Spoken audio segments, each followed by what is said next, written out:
broadcasting on the DVC to all points unknown. If you're within the sound of my voice, you're listening to Welcome Home Podcast on the DVC.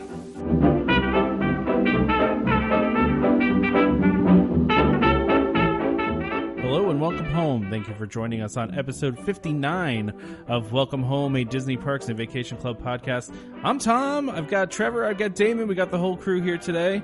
How's it going, guys? Doing well. Good. Yeah? Did you have a good trip, Damon? I know we'll talk about it in a little bit here, but it was a good trip. It was a long drive back. We had some car mechanical issues on the way there, so it made it a little bit more difficult driving. But yes, we are returned. That is the worst. That's like my biggest fear driving to Disney always is having like a car problem. That's what you get AAA for, right? Yeah, that's right. That's or fly like I do. Yeah, that's true too. Yeah, exactly. Yeah, then you don't have to worry about it at all when you go because you don't have to worry about a vehicle. So, exactly. Yeah, that's exactly right. So that stinks, though. Well, I'm glad you had a good trip. We're going to hear more about it later in the show. Not that much later, but in a little bit here. So, lots of stuff to get into, obviously. So we should probably get started here. You want to get started? We got another email from Gina, who has gotten to calling herself our California correspondent, which I kind of like that she just self-nominated herself. What's that? I like that a lot. Yeah, I mean, she took the title, so good for her. If you're going to just take the title like that, we will give it to you. I agree. Exactly, she showed initiative. There you go, exactly. Yeah. Show initiative. Now we're going to get a whole bunch of emails of people be like, I'll be your Texas correspondent. And... No, it only counts in California and Florida. We don't have a Florida correspondent yet, so that's the open job position, right? That's true. There's no pay. You don't actually even usually get on the show. We may read an email from time to time. I think that's about it, right? What about like a cruise line correspondent? I feel like we could do that. Oh, I don't know. I think so. It's interesting because I actually may be swapping out a vacation for a cruise, so it might be me. Oh, okay. There you go. Oh, well, and then I feel like we also need like a European. Oh, wait, that's Ziggy though. Ziggy's our guy for like Disneyland Paris. And exactly. Stuff like that. Yeah. Yep. We got Ziggy for that. So we're covered for now. We're covered for now. And I'm going to Food and Wine this year, so I can be the Food and Wine correspondent. So I've been to that as well. Oh, that's right. Yeah. Are you going to be there for Food and Wine, or is it going to be not this year, but I said I've been there, before. Okay, fair enough. All right, so back into Gina's. Yeah, let's read Gina's because it's a long email. I mean, Gina, we appreciate your emails, obviously. Yep. It gives me time to catch up on my, on my speaking, right? It's a little bit different because you have to read something, so that's always good. All right, hi guys, it's Gina. Warning, another long email, which again we appreciate. I've caught up on all. I have caught up on all podcasts. All right. Anyway, we're going to let you go on some things that may be a little bit harder for me to read. We'll just kind of slide right by these. Thanks for reading my email. I have updates for Galaxy's Edge. I had 3 more reserved days to fully enjoy the area, and I went today, June 25th, the second day of non-reservation. So, drum roll, please. It was open. Because all lower tier annual passes and cast members are blocked, we got right in. No boarding time required. We did have to get a reservation at Olga's Cantina, but it was a smooth entry. The drinks are all pre-mixed, so no full bar area. I did buy the Yub Nub, which is a tiki drink, and the tiki glass costs $50, but it is a first edition, and Disneyland is a dry park, so alcohol inside the park is special. The cantina is small and loud. Captain Rex is there, and he's like Sunny Eclipse from Cosmic Rays. He has a few old Star Wars catchphrases, but he's mostly playing tunes in the background. That was part 1 and 2. We're going to part 3 now. We went on Smuggler's Run single rider and waited about 20 minutes. The standby line was 50 minutes.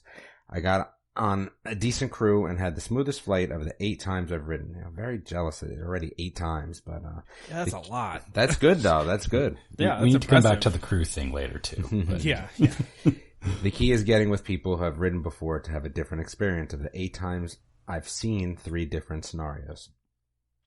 I filled out a survey regarding the food and discovered that the Szechuan peppercorn was in the Ronto wrap, making our lips go numb. It is also in one of the cocktails, so if you like tangy, you may like the Ronto wrap. The jerky was bland and the blue milk was a vegan slushy. After my complaints, the blue milk had improved. It's still vegan, but it's not a slushy, which I think I'm on board with more as well. I would agree with that. What, it being not a slushy, just Correct. Being like cold? Yeah, okay. Yeah, so, I mean, it's milk. I mean, I don't know too many animals that are slushing themselves up, but... Well, and this is why they had the reservation period, right? That was like their soft opening, so of course they're going to make some changes, right? All right. After 18 hours on Batu, I finally feel like it's integrated into Disneyland. I equated a lot to Cars Land. The virtual queuing is a good idea, and I hope WDW takes the Disneyland approach. I learned some other new info from here, but that's for another email. May the force be with you from your California correspondent. I like it. So I guess there's a lot of info in here. I mean, again, I think one of the reasons I like reading these is because then I get to talk about them first. That's always my favorite. I do agree. I think that the tough part of the cantina with the pre-mixed drinks, but again, you have to push people through. I just don't think there's another way around that. Like, it would be great to have this experience, but I think, that's what we're going to end up with at the Star Wars Hotel when it finally comes around. I think this is something that, it still has to move a lot of people through it. The Star Wars Hotel, I'm sure that they're going to have some sort of cantina bar area that's not going to have pre-mixed drinks, so I'm okay with that. 8 different times I've ridden. I like the fact that, she says that it is a different experience each time, and, especially when she's ridden 8 times already. And, the tough part is it's dependent on the people, which is good and bad. And then, the peppercorn, the Szechuan peppercorn. Yeah, I mean, I don't know. Spicy food doesn't bother me. So, and again, you've already heard my milk thing. And I'm good with the virtual queuing as well. I think there's a lot of good information in here. We really do appreciate it. Yeah, I was interested in reading this on a couple things. First of all, I've seen a lot of people say a big problem is that it's really hard to fly, right? And I almost wonder to myself, is it really hard to fly on purpose? And what I mean by that is the engineers have to do something in the ride, right? So if it were really easy to fly and they were never crashing into things, wouldn't the engineers get bored because they wouldn't be fixing anything? I don't know. That's a weird theory, just a weird idea, but I'm just thinking that's maybe more of a feature, not a bug. So you think it's deliberately designed that things will go wrong so that everyone's interacting? Yes. I don't think it's deliberately designed that things will go wrong. I think it's just a little bit harder than you would think it would be to fly because, I think you're supposed to crash into stuff. Because if you're not crashing into stuff, then they're not criticizing you at the end and the engineer's not doing anything. I mean, I'm sure there's still some built-in stuff, even if you don't crash into anything that the engineer does. But in fact, I think I saw a video on some site that, here's what happens if you do nothing. Like somebody did a video of nobody touching any of the controls in the ride and what happens. No, I'm not going to say I watched that video because I didn't, but because I didn't want to sit there and just watch somebody not ride a ride. But I don't know. I've seen that a bunch of times and I just have wondered that to myself if they purposely made it a little bit more challenging. I don't know. So my only struggle with that is that I have a little bit of gamer cred that I have to keep intact. So yeah, it's kind of like, I feel it at least for myself, if they're deliberately sabotaging the experience, then I don't know how I'd feel about that. Like I would, it kind of like how, like Buzz Lightyear or Toy Story. But is it hard? Or is it sabotage, right? Because they're two different things at the end of the day, right? Like, so Trevor, not to interrupt, but what I'm saying is, like, I equated a little bit to Toy Story Mania, right? Like, dude, it's hard to score a lot of points, but, like, it's not impossible, right? And if once, Easter eggs start coming out and things like that, maybe it's easier. But for replayability, right? So again, I don't know if I think it's more about, like, the deliberate part of it or just it should be hard so you want to go back. If I was scoring perfect scores on Toy Story Mania, I mean, it wouldn't be as fun of a ride as it is.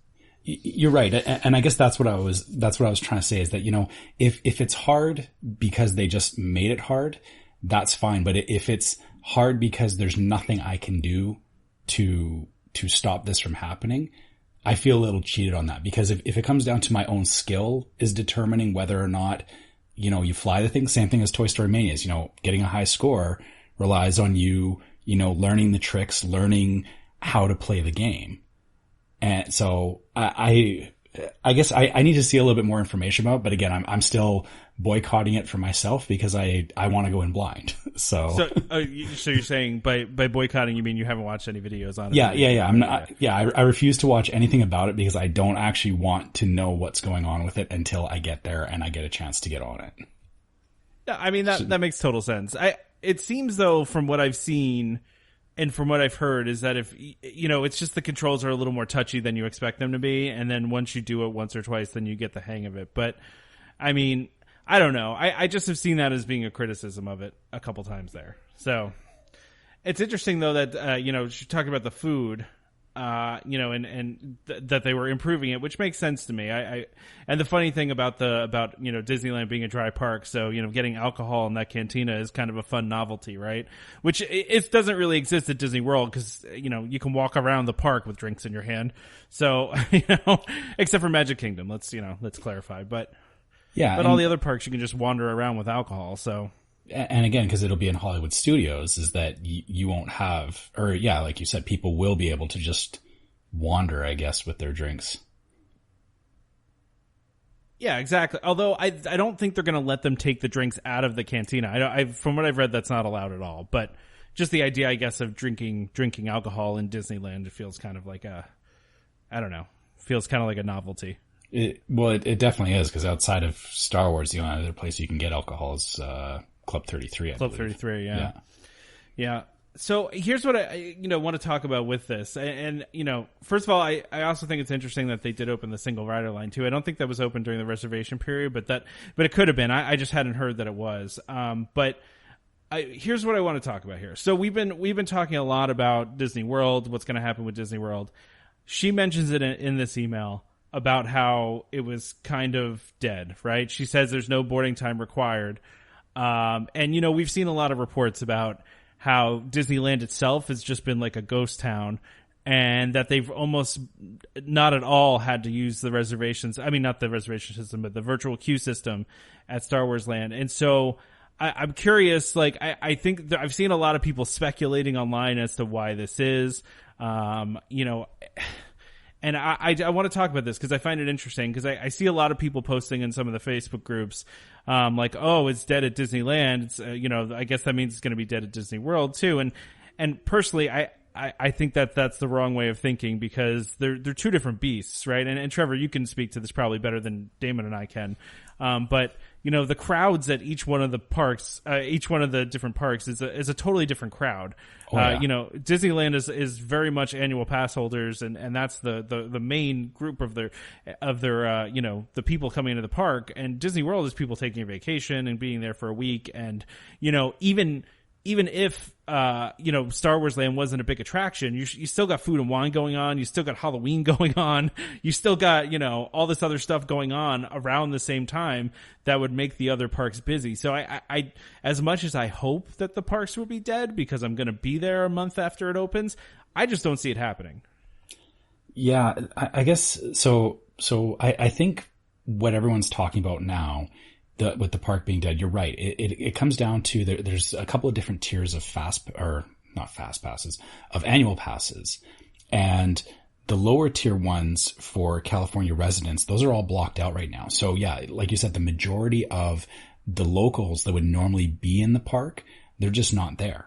And I think that was deliberate on Disney's part, because they wanted to make sure that this was a good experience when it opened up. And I think what's happening is that you're getting the real diehard people that really want to get into it. They're doing that right now. That you are getting the serious diehard fans.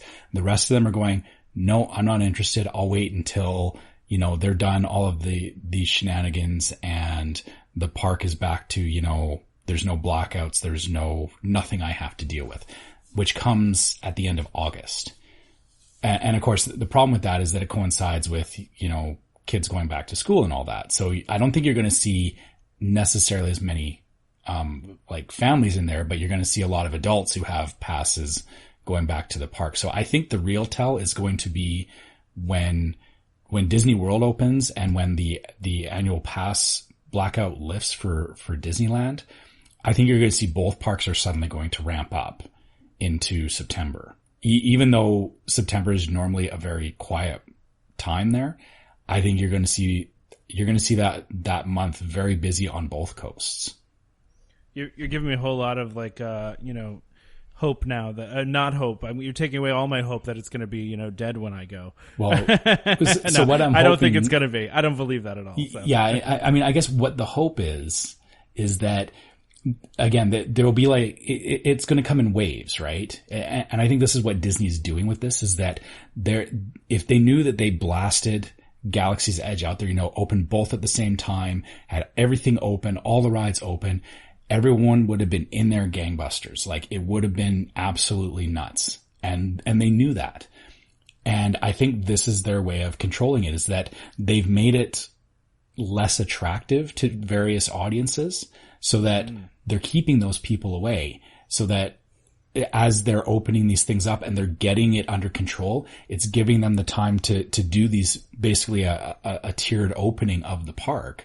Mm-hmm. And then I think this time next year, you're going to see that it's going to be busy. And I really think, and of course this sucks for all of us because, going into October and November when we all have our trips planned, I think the queue system is going to be very much in use at that point.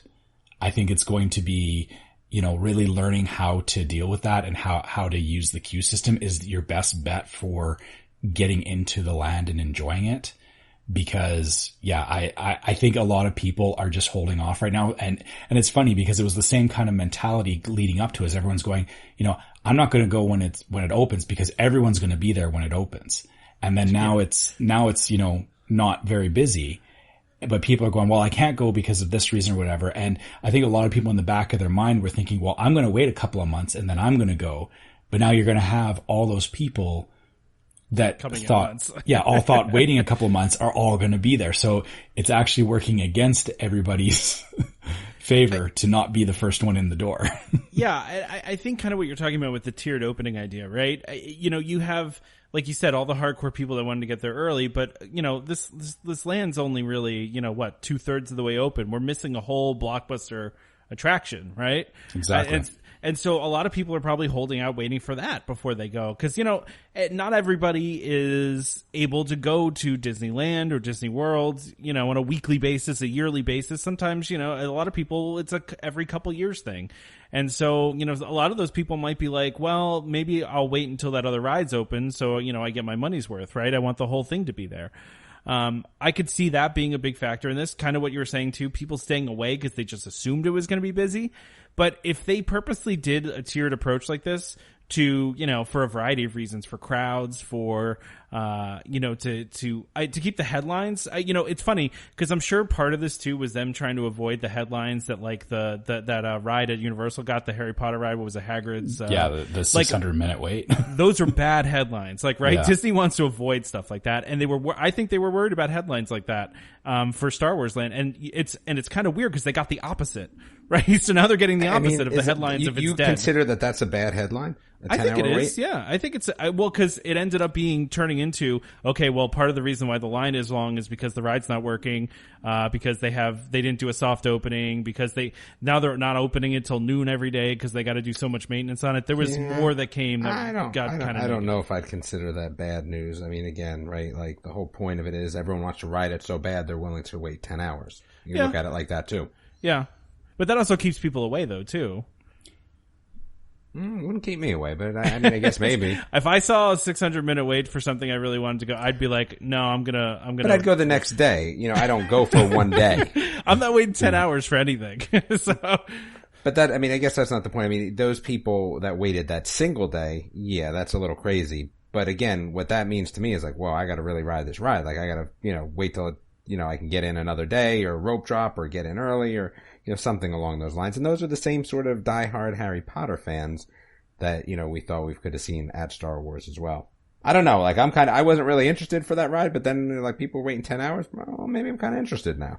Yeah, but people are waiting 10 hours for something they've never ridden and have no idea if they're actually interested in, right? It's funny. It made me go watch the video of that. And normally I don't watch videos of rides because again, like Trevor, I don't really like to know too much about them, but I had to watch that. I was like, dude, people wait 10 hours. I got to see what this thing's about. So, I mean, that's a fair point. I mean, I saw it as more of like, I felt people were criticizing the way that the lines were handled, the way that the soft opening was handled. Like it seemed like there was no crowd management happening, that just, a bajillion people showed up. That park's tough anyway because the entrances to those parks are so small. it's difficult. You know what I mean? Like from my understanding is the Galaxy's Edge seems a little bit larger. It seems like Disney did a lot of pre-work on the infrastructure to be ready for it. I would agree.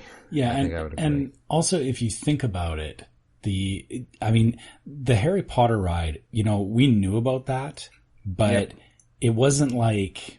It wasn't even a new ride. It was an addition to the park, right? It wasn't Galaxy's Edge level of opening. But it wasn't even that. I mean, it was a ride, reimagined. Right. Right. Because it was Dueling Dragons. I mean, it's nothing like Dueling Dragons, but I mean, it was in the same space and, same sort of thing. So yeah, you're right. It's not like it was something all brand new. They kind of had to squeeze it in there somewhere. Yeah. I mean, they tore the whole thing down though. I mean, it was a whole new roller coaster, right? So sure, but it's a ride for a ride, right? At the end of the day, it's not a new land. It's not like there was a third park of Harry Potter because that would have been crazy. Which they should do, but that's neither here nor there. Yeah. So I think you're right, Tom, that, there is a difference in the publicity, but I think in Disney's case, they knew up front that the hype around it could have killed it. Like if they had that kind of negative publicity that. So let me ask you a question, Trevor. Mm-hmm. So let's just say the first day Star Wars opens 12 hours for the ride, right? 12 hours for the cantina, 12 hours for everything. You really think that's going to make a difference 2 months later? I don't think so. Listen, I think they did a good job with it. Sorry, do you mean would it be negatively impacted or would it be a positive? So again, I look at this like there can be no negative impact because there's X amount of people. It's kind of like a cruise, right? Like, there can only be so many people that can fit on a cruise. So at the end of the day, like, are you really negatively impacting the future profitability of the land, I guess, is kind of what I'm looking at. I don't think so. But I mean, are you impacting, let's just say that, Trevor decides not to go because the waits are 12 hours. Someone's going to take your spot. I get what you're saying, but at the end of the day, I look at it more of like kudos, good job, rather than there would have been any sort of problems had they done it a different way. Just, hey, great for us that you attempted to try it this way, but would it have really mattered? Let's be honest. I don't think it really would have mattered. No, you're absolutely right, Damon. I agree. I don't, you're right. I think even if they had completely ignored everything that they're doing now and just opened it, you're right. It would have ended up that way, but, I'm looking at it I'm thinking from like a general crowd perception. Again, not about dollars at the end of the day or anything. Yep. I'm just talking about, people's perception of Disney is that they don't want to be that park where everyone goes, oh God, that place is cramped. Why would you go there? Right? Like they're trying to avoid that. But you know what I feel from this? Like for me personally is I feel like it's not even that big of a deal because the park really isn't crowded. Like I look at it the opposite way. Like, oh man, maybe I'm not so hype about this because it doesn't seem like it's even jammed. Listen, you can't win either way. I get it. Mm-hmm. But there is something to be said about the ability, like it's like a nightclub, right? If you can't get in, it must be really cool. Like, I don't know. Like, the forbidden fruit aspect. Yes. I mean, they did make it they made it kind of like that in the beginning, right? They had reservations that were limited that everybody wanted to get, right? I mean, I don't want to stand in the line. I guess it's kind of sounds like what I'm saying. Like, I don't want to stand in a line, but gosh, there's something about going, wow, yeah, did you ride that ride? Yeah, man, that was crazy. Like, that line was crazy long, but, we got there earlier, but we got lucky and got on in an hour, but, like... That's what you're looking for, is that you want to be that guy that figured out the way around the line and said, I got to do this. I don't think it's about you to figure a way around the line. Like, even if I had to wait 3 hours just to be like, it kind of like was, not that it was hard to do, but it was a little more exclusive. That's the word I guess I was looking for. And I hate to say that because I don't want to wait on a line, but I don't know. It seems to me like it's not like that big of a deal. Like, I don't feel like the hype meter is, pinned to the right for a month. I don't feel like that about this. Like I said, I think going back to what actually did happen is I think Disney's own hype around it did kill them a little bit.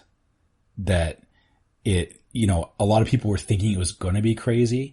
And so that kept people from booking vacations this time of year that they normally would have to go into something like that.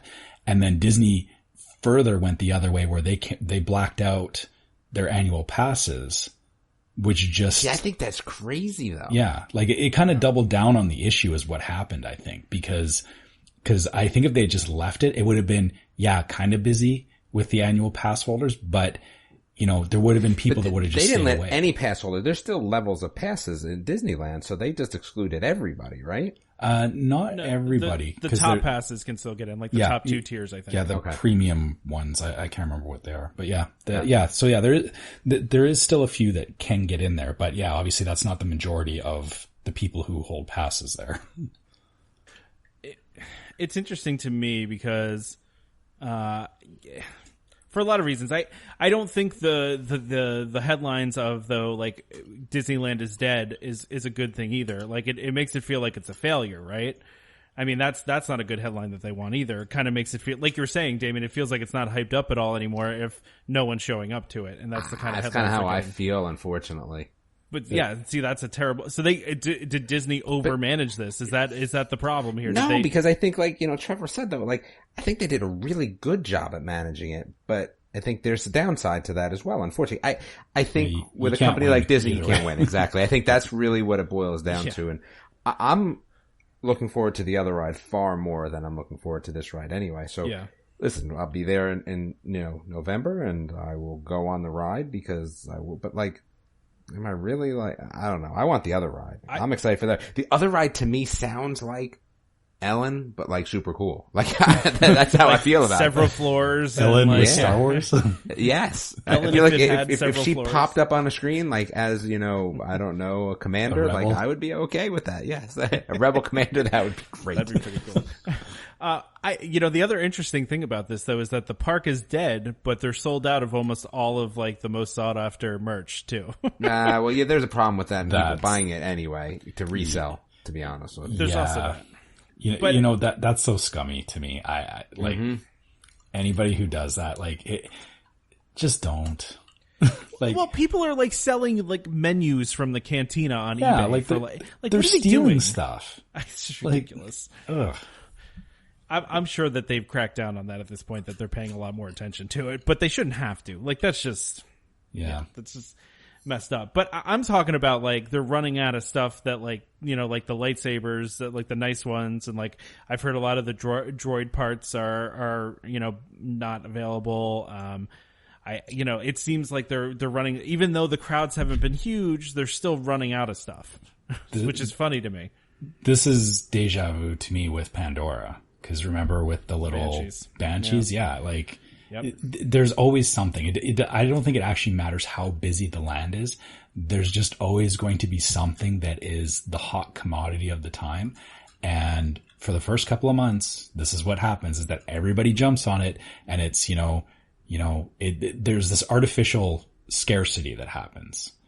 And that's what causes, people to take these things and sell them on eBay for ridiculous amounts of money. And then once Disney, gets the rest of their next shipment or gets it back in stock, all of a sudden it calms down and nobody cares about it anymore. It's par for the course. I want to know who's buying menus on eBay though. Who's buying those? They'd be kind of pretty cool framed though, because they're in that language, right? Yeah. Yeah. So the answer is Damon. Damon's the one that's buying them. I would never, but I mean, I can see it being framed and looking kind of cool. I'm not going to lie to you. If I could procure something like that legally, I would consider it. If you could buy it, if the menu had a price for the menu on it. But you know what the problem with that is then? Then it's not exclusive anymore. And then do I really want to hang it up? Then it's not, that's not exclusive anymore. Then it's just everybody can have it. So. Yeah. Limited edition. Yeah, there you go, Tom. But I mean, you would probably open it and get barbecue sauce on it or something. So that would immediately happen. Exactly. Use it as a placemat. Yeah. Exactly. I think I heard people were also selling sporks from the land. Which were they real? Were they metal sporks? Yeah, they were metal. I thought. Okay, what? Has nobody made a Toy Story crossover for this yet? Star Wars Sporky? As Forky? I'm sorry.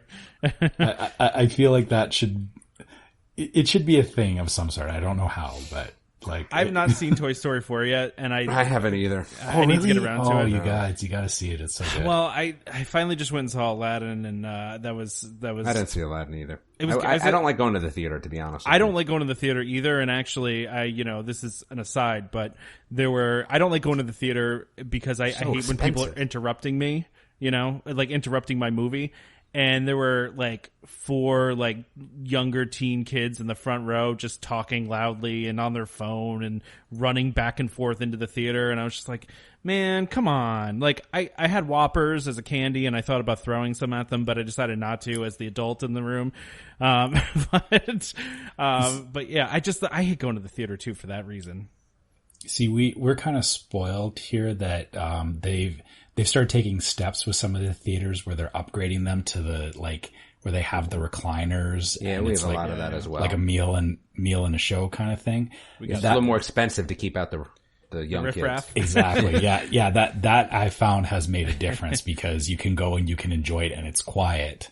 And I've watched like 4 movies now in this new theater and like way better experience than the older theaters. So, but I get what you guys are saying is, usually we like a lot of movies. I'll just wait for them to come out on Blu-ray and I'll watch them at home because, usually I can't be bothered to go and spend the equivalent of the Blu-ray for watching the movie once. I'll tell you right now, like if they had an option where they could say like, pay me $50, and you can watch it from home while it's still in theaters, I'd do that. I'd pay for that. I think I would too. Well, some of them, I actually saw this, Cineplex was offering a deal where you saw the movie and then I think you paid like an extra $5 or $10 and then they gave you a code for the download of the movie. So you could get later or like, could you go back home and watch it right away? No, like when it came out, but you had it whenever it came out. So I want to watch it while it's still in theaters. I agree. Right. Well, I mean, really, the whole idea of, them coming out 6 months later is kind of silly at this point. Can't you could get a SAG card and then I think you can watch them whenever they come out. You get the screeners? Yeah. Yeah. Well, that'd be nice. Yeah. But where this started off is I hadn't watched Toy Story 4 yet, and I'm trying to figure out why the character's called Forky and not Sporky. He's a fork and not a spork. No, he's a spork, isn't he? Isn't he? He is a spork, and that's just what Bonnie called him. Okay, fair enough. I mean, it's okay. So there's no explanation for that in the movie. Okay. Nope. All right. No spoilers. Sorry. We're not going to do spoilers on here, or is Spork a brand name and they just couldn't use it? I don't know. That's interesting. I don't know. But still, who's buying a Galaxy's Edge Spork online? That's ridiculous. People, because they're selling them. Anyway, all right, we're moving on to Epcot updates. Let's move to the other coast for a little bit. There's a ton of Epcot. There's like a crazy amount of Epcot. Who wants to do this? Trevor, you want to do this one? So the big things that are happening at Epcot, basically Epcot West is closing down. For anyone who doesn't know what that entails, that is the character spots, Club Cool, the Starbucks. So that's all Club or West Epcot. Innovations West, yeah. Yeah, or Innovations West. They're also redoing the Fountain of Nations and Electric Umbrella, which Electric Umbrella is actually in Innovations East. Yeah. So that's quite a lot of the area around Spaceship Earth that's going down. So yeah, I mean, let's start with that. This isn't rumored anymore. This is confirmed by Disney. Disney this is on the website now. Was it September 7th is the last day, I think? Yeah, I'm so sad about Club Cool because I really I'm taking my parents in November and I really wanted them to experience Beverly and now they won't be able to. So unless you go to Disney Springs and go to the Coca-Cola store and then you can get Beverly there. Yeah, we're not going to pay for that. Yeah. Well, no, what you do is you get the flight, right? You do they have like a flight. The sampler, yeah. Yeah. And you do that and then Beverly can be in that. But you're right. I would never pay for Beverly, either. I don't think I talked about this in the podcast, but last time we were there, when we were on our trip recently, I think I told you guys I tricked my wife into drinking Beverly, even though she's had Beverly many times. I think did I talk about this? No, you didn't. How did you do this? So she was dealing with the baby, right? So she was like, "Just go get me something." I was like, "Okay, cool." So I just was like, I went over and I filled hers with Beverly. She couldn't see me, obviously, or she was paying attention to the baby. And I just brought it back over. I was like, "Oh, I got you the one from like Brazil that tastes like mangoes or whatever." and she looks at me because she knows me. She looks at me funny, and then she's like, "Okay, well, he wouldn't do this to me." And then she drinks it, and she goes, "You're such a jerk." It's like, I can't believe you fell for that. Like, I mean, it was too easy. But so it's worth noting. The articles do state that Club Cool is going to show up again somewhere. So it's going away, but it is apparently going to return. We just don't know in what capacity. So that's good news. And we don't know when. Yeah. So I guess we don't really need to run the campaign to save Beverly anymore, do we? No, I was going to make Save Beverly shirts, but now it sounds like Beverly doesn't need to be saved. So I guess I don't really need to make the shirts. But, you know, if you want them, we can still make them. But yeah, I guess to our listeners, do we need to save Beverly, or do we need to ensure that we reiterate to Disney that Club Cool can't go away? Yeah, I don't know. I that's a good question. I saw somebody suggest, and I thought this was kind of a cool idea. But I mean, a cool idea, but also like kind of a pain in the butt idea, is putting a soda at each one of the countries, like a free soda that you can get from that country at each one of the countries in the World Showcase. Fun idea, but also then you have to go to each one of the countries. You can't just try them all right there. But yeah, that's too much walking for sampling. That's but it's a new drink. It's the non-alcoholic drink around the world. Like, you know. Nah. No, listen, I'm not for that idea. That's a lot of walking. Yeah, I would get to Japan and I would stop, and then I would go get like shaved ice or something. So, and then apparently, Starbucks is, so the rumor is Starbucks is going to move because they can't not have a Starbucks. That's important. So the Starbucks is going to apparently move into the Odyssey, where they're putting the Epcot Experience Center, which is basically all the stuff that they're going to be doing to Epcot over the next couple years here. So, you know, you got to have your Starbucks, right? But now the Starbucks is in the back of the park instead of the front of the park, so you're going to have to walk far.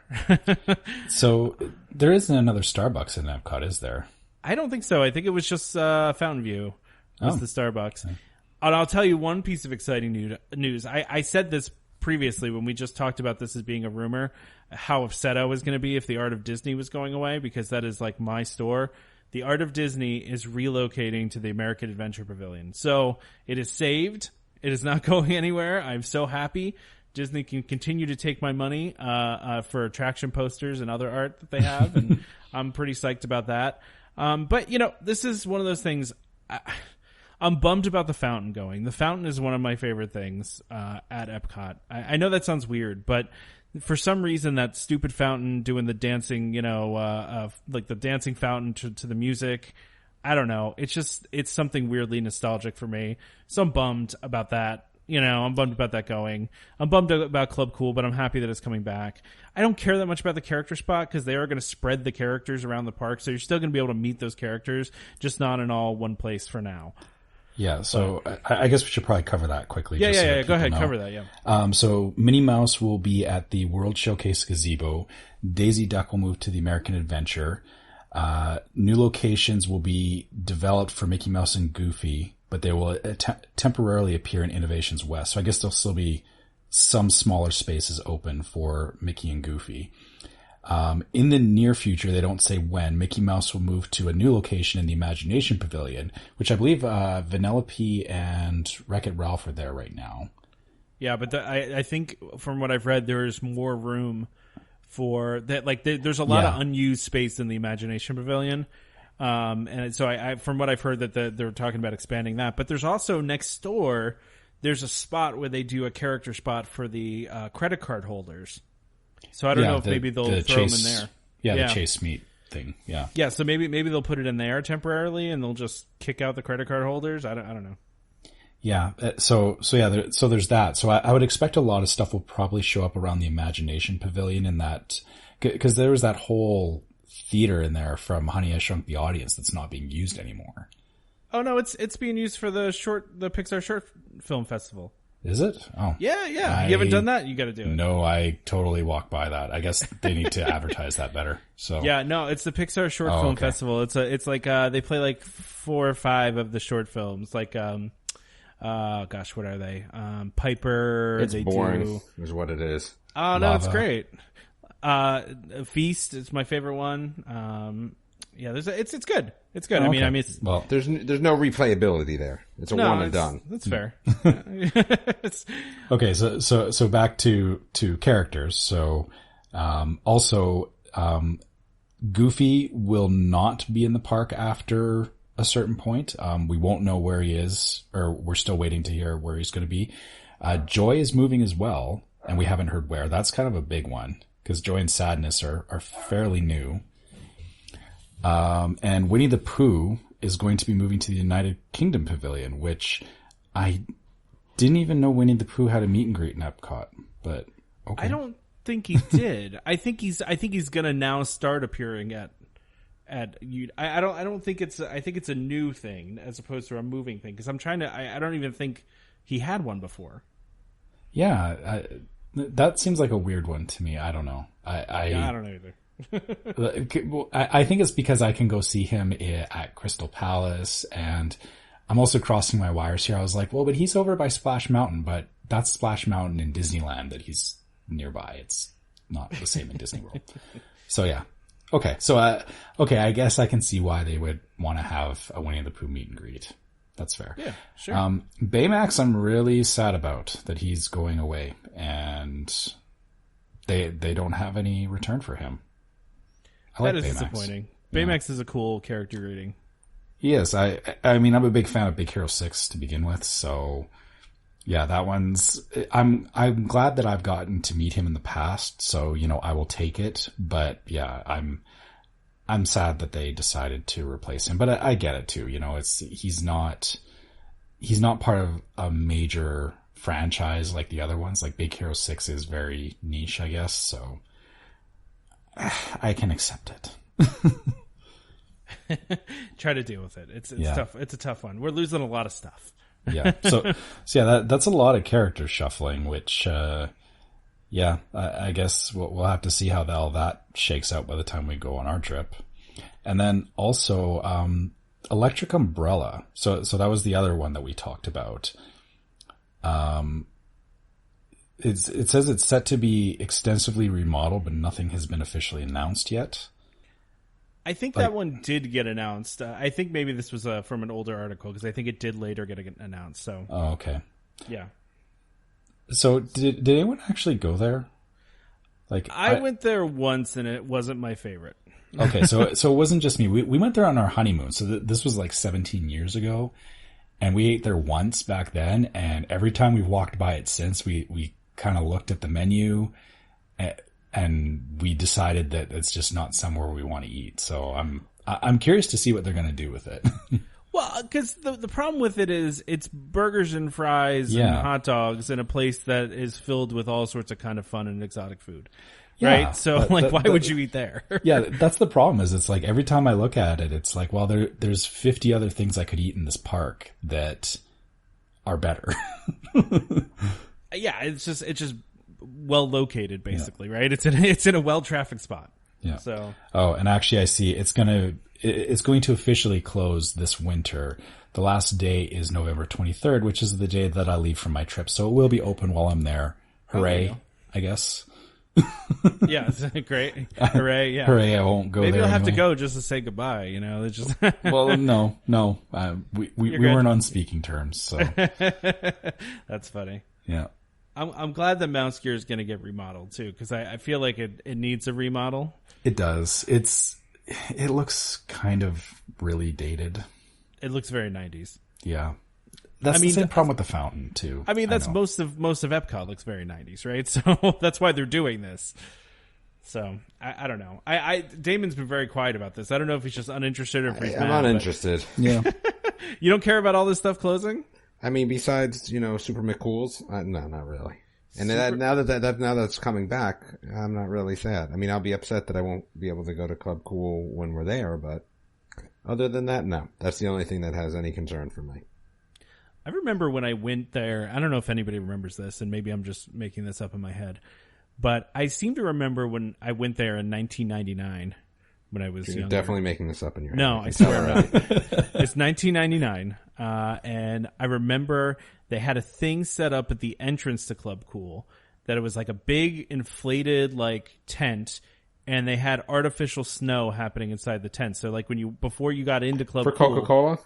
yeah. Yeah, that might be true. I seem to remember that. Somebody write in if you remember that. It was, I swear, it was 1999, and I remember before you walked into Club Cool, you walked through this big tent, and it was snowing in there before you walked in, and it was cool. I mean, Club Cool. Was it Club Cool? Yeah, it was Club Cool. No, Wow. no, but I distinctly remember that, and I don't know why. It's how like you remember trips from when you were a kid, you just like remember certain little things, like, and that's one of those things that just always stuck with me, and I don't know why, but anyway, so. I mean, I'm sad to see the character spot go. It was nice to have all those characters right there in a row, and I'm sure they're going to figure all this out, but. I think these things are, this needs to happen, right? We need these things to happen at Epcot. It's going to be painful in the short term, but it's going to be great in the long term, right? Yeah. And I hope that with Galaxy's Edge opening up that, like, I feel the balance has been, Hollywood Studios was very limited for a long period of time. And I'm kind of hoping that, Hollywood Studios is going to open up now and feel like, you can spend a little bit more time there. And that's kind of the trade-off that we're going to get is, as they shut down Epcot to do all these renos and everything, is that we have somewhere else to go. And it's not just that, it feels like Epcot is more cramped, which it's really not, but I think it's going to feel very cramped once they start closing these places down. No, you're right though. I think they're waiting to do certain projects until other things open, right? Like it's like, okay, one thing opens, we close another thing, and then like kind of that back and forth type of thing. I think that makes sense, and I think they're doing that deliberately. I would think, I don't know, but yeah. By the way, go ahead. Sorry, I was going to say, is there anything else we want to talk about at Epcot today? I was just going to say, have you guys seen pictures of the entranceway without the I guess let's call it the monoliths on the right hand side? Yeah, the tombstones. Yeah. Because man, does that open that entrance up. I like all I could think of was like so much room for activities. Like that's all I could think of. But it looks awesome.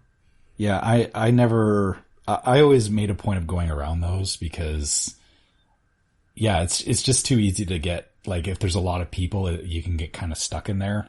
So yeah, I'm kind of glad that they're gone. I'm not gonna lie, I never really liked them. And I'm sure that people who have pictures there, I'm sorry that your family photos aren't there anymore. But they're moving it though. They didn't destroy them. They're moving them elsewhere. So, but it just wasn't functional. Is what it came down to.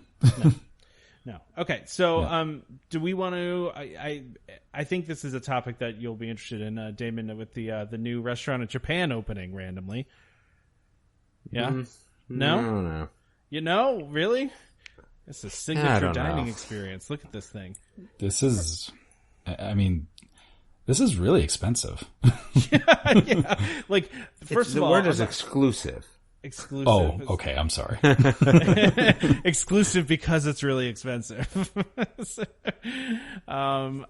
this, first of all, how did this even open so all of a sudden? Because I swear to you, the last time I saw like pictures of this, like it was still like a dirt area. Like I feel like they didn't do any work on this and it just opened. Like it's very confusing to me. But it looks awesome. I mean, I guess if you're into that kind of food, it's not really my thing. Forget about the food. I think the actual restaurant looks awesome. Yeah, it looks for sure. Beautiful. Oh, it looks gorgeous for sure. But I mean, so what is this? The tasting menu starts at $130 a person. But is it tasting menu only, or can you get any other thing? It looks like you can do different, like individual entrees, right? I don't know. This is really a confusing thing to me. I guess my question is it rude to split that tasting menu amongst about 4 people? Probably not allowed. Although there is a DVC and AP discount, so there is that. I don't eat fish or beef, so this is not going to be the place for me. And you know what? That's the same thing for me, Damon. I'm not into sushi. I'm not into beef. So this is not a thing for me. But I'm sure it is for some people. I'm sure a lot of people are going to be all about this. I am really into sushi, but I will not pay this much for sushi. It's also worth noting, too, this is one of the few Disney restaurants that has a dress code besides resort casual.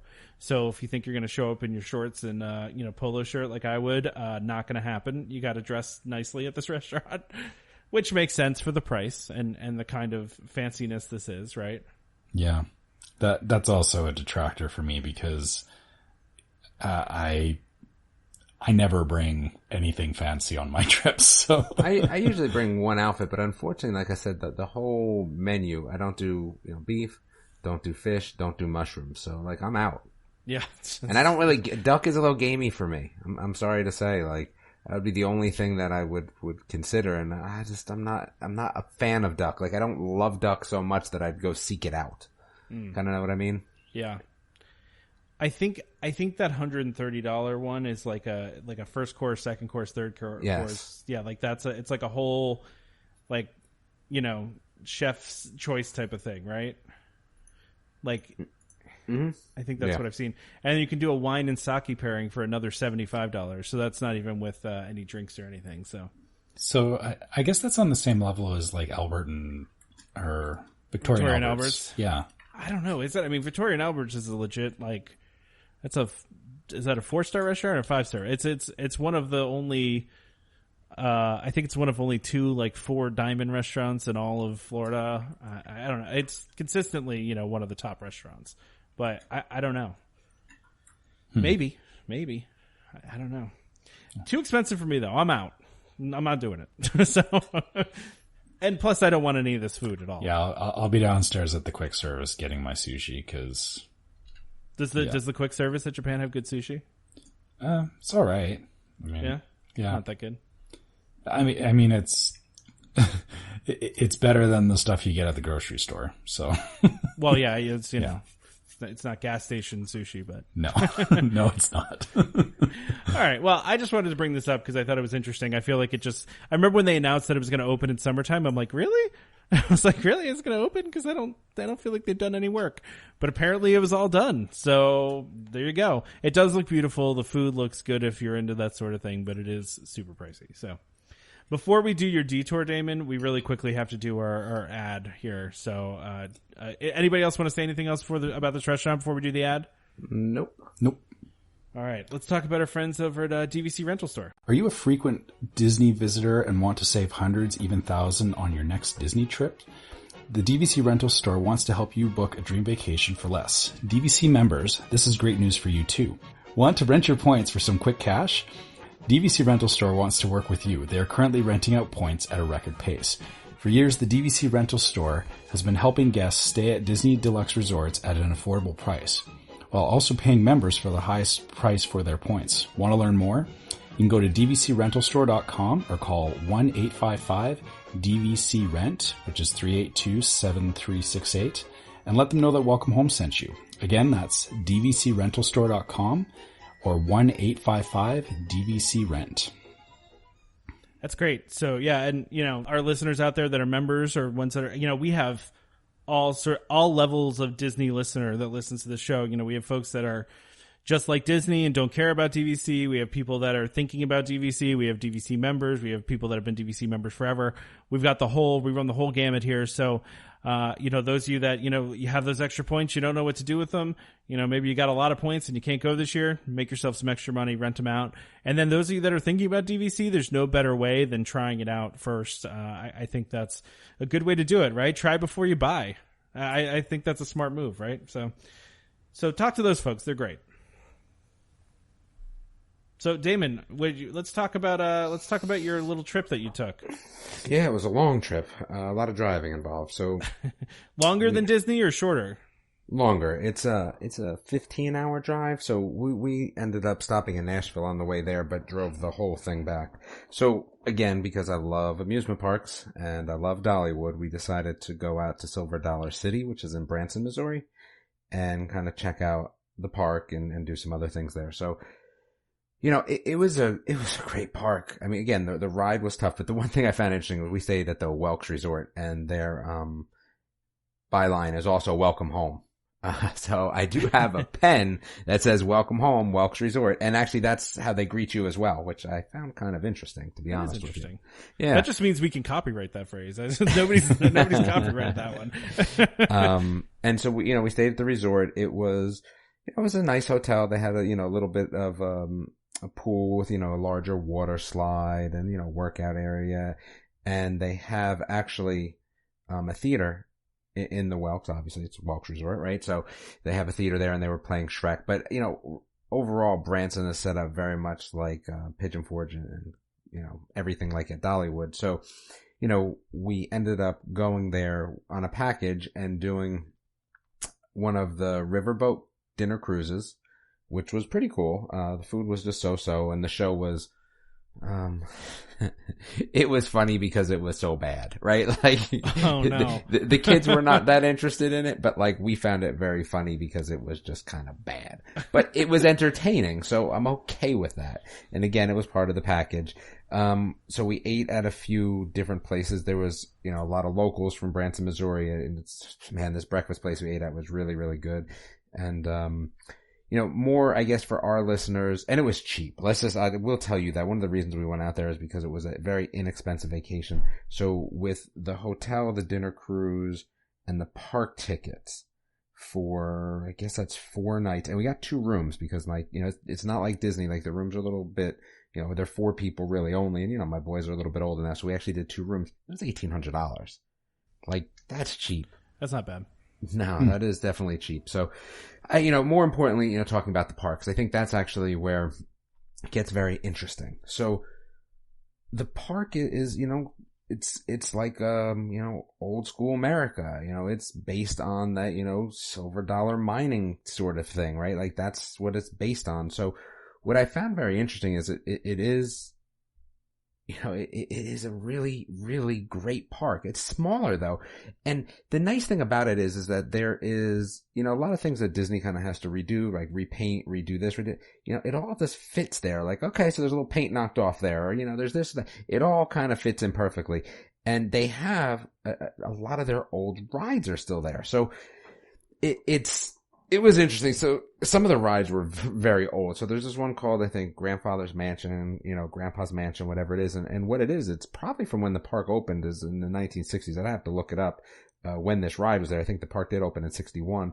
It's like kind of like a fun housey sort of thing where like, you walk through this small little, house, I guess. And, there's weird mirrors, there's tilted floors, you actually have to like pull on these metal bars to like climb up through the floors. Like, but it's cool because it's still there. It's that thing that I kind of harp on about Disney. Wouldn't it be great if we just keep every ride, right?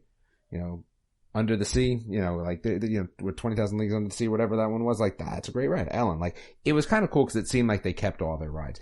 Everything's like frozen in time there, basically. Yes. Yeah. And it's set up so that you really can't see anything except what's right in front of you. And this is just based on trees. So they left a lot more trees than I felt like Dollywood had. They both are actually owned by the same company. And the walkways are very, very small. So it's one of these parks where you kind of feel like you're alone. What I equated it to is I felt like I was in a movie. That's what I kind of felt like. So that was kind of neat because, we actually went into there was a church there. One of the mornings, and it was funny. They made us, sing hymns. I mean, we were in there and they said, hey, let's sing some hymns. Like there's a lot of that going on, but again, you feel very isolated. You feel like you're kind of in like I know it's not really the same time frame, but like a little house in the prairie sort of feel like a historical village kind of thing. Yeah. Yeah. And actually, I think there's people that actually live there as well. Like, so this is what I'll give you as an example. So there's security there and the guy's dressed up as a sheriff, but like, he's got a real gun. Like, he's the sheriff of Silver Dollar City. Like, and he's not toting around like a Glock or anything. Like, he's got a 6-shooter. You know what I mean? Like, it's kind of cool. Like, there's a lot of that. Like, the shows, everything truly, there's really nothing that pulls you out of, what you're kind of feeling in terms of, the environment. And that's what was really neat. Even the modern roller coasters, there's one called Time Traveler. And again, there was 2 rides there that I felt were, top 10 list of rides for me. Time Traveler is this really weird sort of, roller coaster where it kind of twists, but not like spins to make you sick, but it turns. And, the way they have it set up, because it is a smaller park, is, there's a lot more interaction with the staff members because there's, not as many people.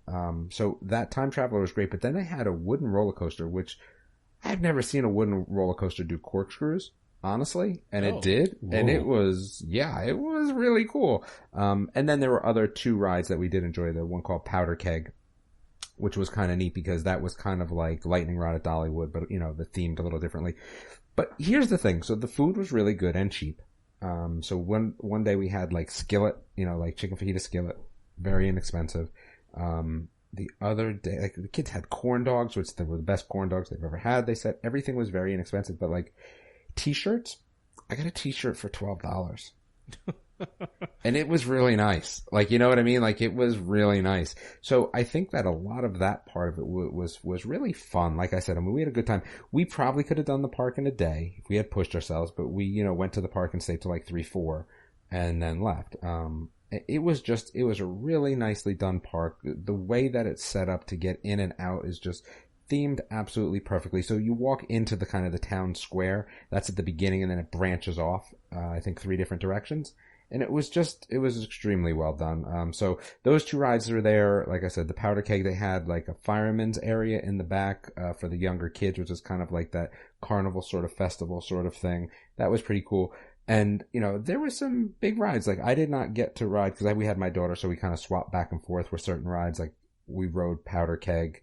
My wife did not, and she rode, gosh, I forget the name of the other one, Wild something, I think, and I did not. But there was intense rides. Like, this Thunderation roller coaster was fast. It's one of the fastest ones in the U.S. And I was like, we went on it. My daughter was like, oh yeah, I'll go on that. And I was like, yeah, I think that you might have made a bad decision here, but it was really, really fast. So again, I had a great time.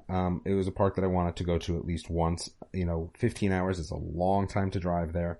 I don't necessarily know if I would do that again, but overall it was, it was definitely a fun experience. I think the theming was absolutely perfect. And again, everyone there is so nice. Even at the Welks Resort, we were saying is that whatever it lacked maybe in amenities and, newness was far surpassed in, customer service.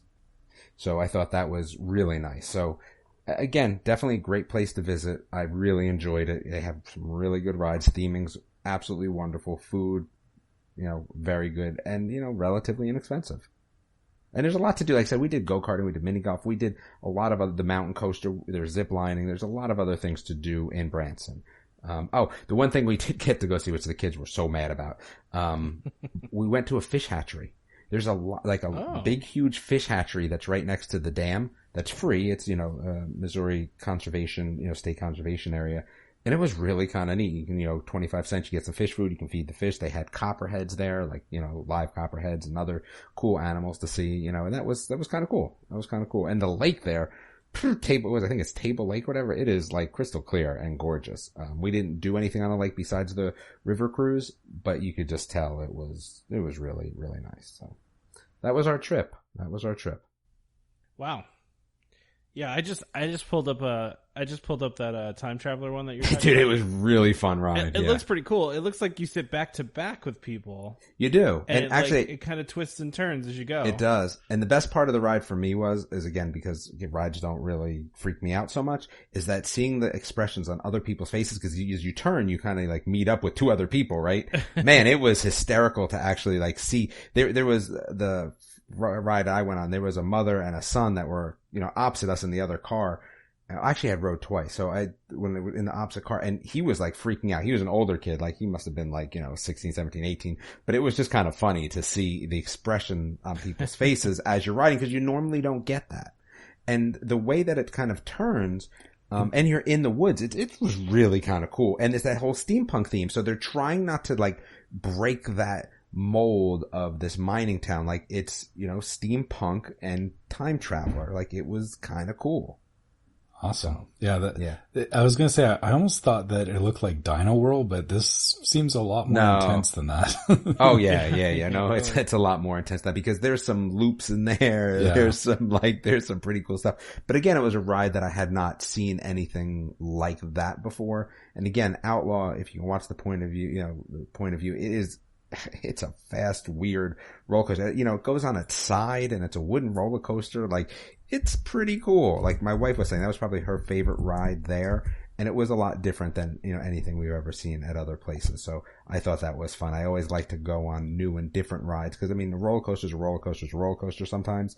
And these were a little different. So. Yeah, I just pulled that Outlaw Run Up one. Yeah, that's where I have the shirt cool. from. Yeah, I got the shirt from there because I thought that was pretty cool. And again, the theming for everything, the shirts and everything there. And there is a cave, and it was very disappointing. We weren't able to go to the cave. It's at the beginning of the park because it was lightning, and they don't let people in the cave when it's lightning. And we weren't gonna especially stay for the cave because we had done. There's another cave in Wait, what? by Dollywood. There's a cave. The park was actually built around a cave. Okay, but they won't let you in the cave because of lightning?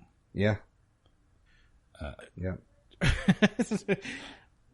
I mean, that's interesting. That seems like the opposite, but okay. Oh, I wouldn't want the ground to get struck by lightning and seal me in a cave. That's for darn sure. Or knock anything off. Or I guess that could happen. Yeah. Yeah. Okay. Yeah. I guess that's fair. That sounds like a rule because of something that's happened. Yeah. I was just thinking, a cave seems like a safe place to be in a lightning storm, but yeah, I guess if it does feel like so looking about the laws of lightning on Climbing Magazine, rock shelters and cave entrances are also dangerous because lightning will travel along any surface to reach electrical ground. I like that you Googled this and found out the answer. I did. I felt like I needed to. Well, thank you today. I learned something and I appreciate that. So it was a little disappointing that we weren't able to do that, but we did get to do everything else in the park. And like I said, the food was very good. I thought it was a worth it trip. My kids would probably disagree. My daughter would probably say it was okay, but no one liked being in the car 17 hours on the ride home because, 15-hour trip is really 17 hours with, gas stoppage, food stoppage, and all that. So, yeah, that's rough. That's a long trip. Yeah, I think if I was to do it again, our original plan was to stop at Dollywood because they opened that new section of Dollywood on the way back, but, I was vetoed by my wife because she had to work on Friday. So, yeah, I can't really say too much. Still got to pay the bills at the end of the day. That's the most important thing here. Yep. Yeah, no, that's really, sounds like you had a good time. Yeah, no, it definitely was a fun time. That's good. Well, thanks for sharing all that with us. It sounds cool. I wish I got out to more parks because I just love amusement parks. Even though I don't love like crazy roller coasters, I just love amusement parks. This would have been one of those parks. There's a bunch of rides that you probably wouldn't have done, Tom. Yeah. So it would have been a tough sell because the park is a little bit smaller. I mean, it would have been nice, but maybe you're spending 3-4 hours there. You know what I mean? Like, sure. Unless you did a lot of shows, I think that if there are a lot of rides that you probably would not have wanted to go on. But it was interesting. It's definitely different to see different amusement parks, especially things that are in different parts of the country. Oh yeah, for sure. Oh, yeah. I'm a sucker for roller coasters as well. So yeah, that sounds like somewhere that I would want to go. Oh, definitely. It actually kind of reminds me that there's some over in Europe as well that I feel like that Time Traveler one is something inspired from a similar roller coaster I've seen in Europe. Okay. So yeah. Well, and as much as I'm not, I love roller coasters, like looking at them, and I love things about them. I don't always love riding them, depending on the roller coaster. So, but I am a roller coaster enthusiast in a way where I'm not always riding them. I'm a nerd about them, but not the physics and design is appreciated. Exactly. Let's call it when I went on that trip in 1999, and a Disney cast member asked me what I wanted to be when I grow up. My answer was an Imagineer. So because I just loved roller coasters, I loved I love rides and all the technology behind these things. So sometimes I go to stuff at Disney that I don't find even all that particularly interesting, but I just enjoy the technology piece of it. The storytelling thing with Belle. I don't know why I'm forgetting Belle's Enchanted Tales. I'll take my daughter to that, even though she doesn't know what's going on, because they have like 3 of the coolest effects I've ever seen in anything at Disney in that little show. So yeah, so I'll go just for that, But anyway, that sounds like you had a great time, Damon. I'm glad you Glad you enjoyed yourself. Yep. Are we losing you, Damon? You gotta No, leave us? I got a few more minutes. I gotta, I'm multitasking anyway, so I'll stay on for a few more minutes as I finish up. All right. Finish up an article for the website. To be honest with you. Well, why don't we Speaking go back of the to website, Epcot, then? can we talk about our website really quickly? Because What are we talking about again? Well, we haven't brought up this. This happened after the last show that we now have a good link to our store. Oh, that's true. Yes, yeah. we do. So anybody that wants to buy some welcome home gear, except for hats, we don't have hats.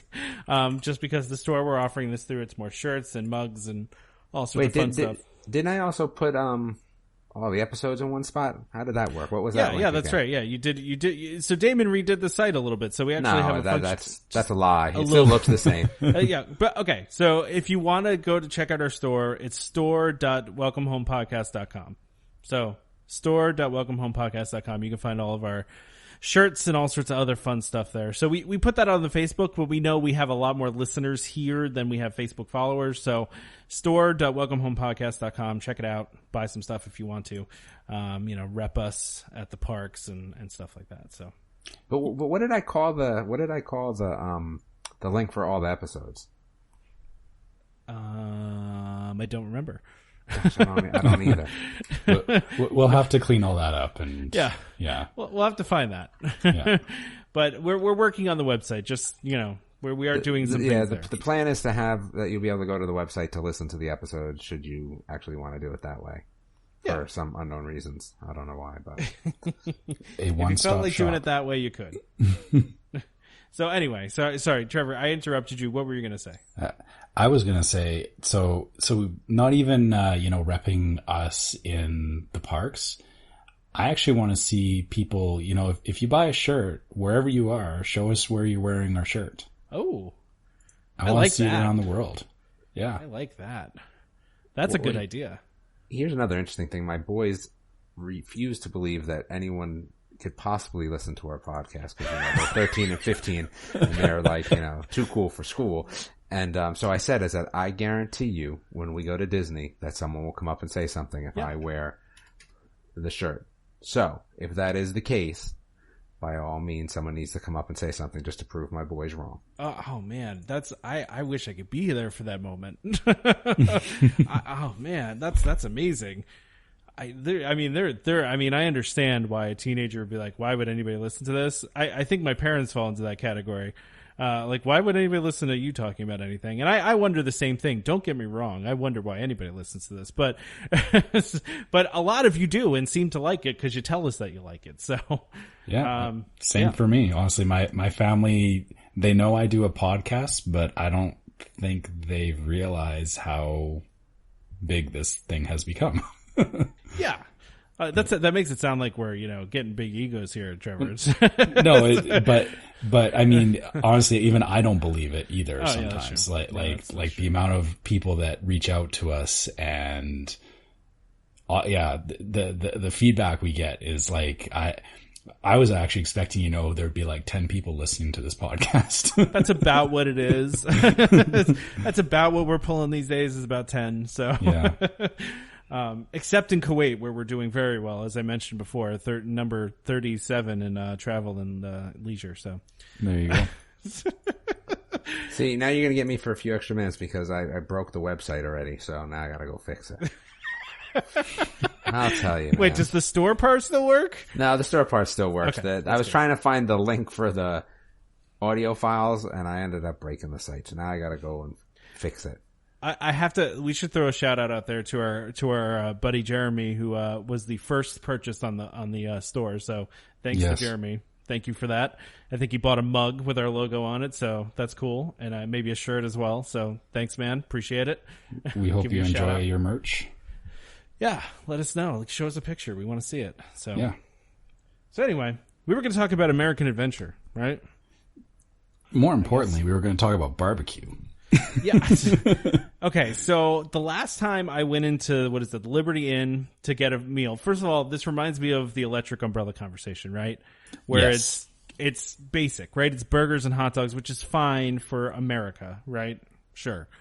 But it's not even really very good, right? And the last time I went there was maybe 2-3 trips ago.